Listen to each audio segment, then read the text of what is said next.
Баршаңызға сәлем достар. Бүгін сіздермен осылай өте дәмді тағамдардың бірі жаркое дайындайтын боламыз. Қызып тұрған майда осылай еттеріңізді қызартып пісіріп алатын боласыздар.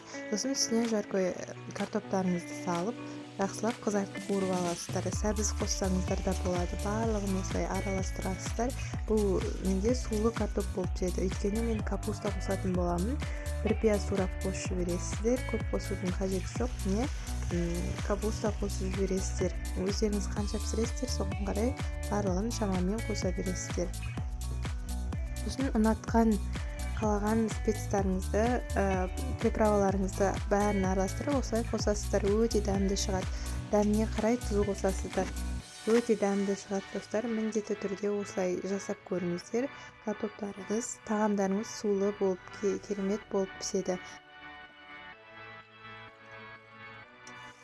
Енді бетін 30 минутқа жауып демдеп қоясыздар. Дәл 30 минут өткен соң астын өшірсеңіздер, дәмді шығады.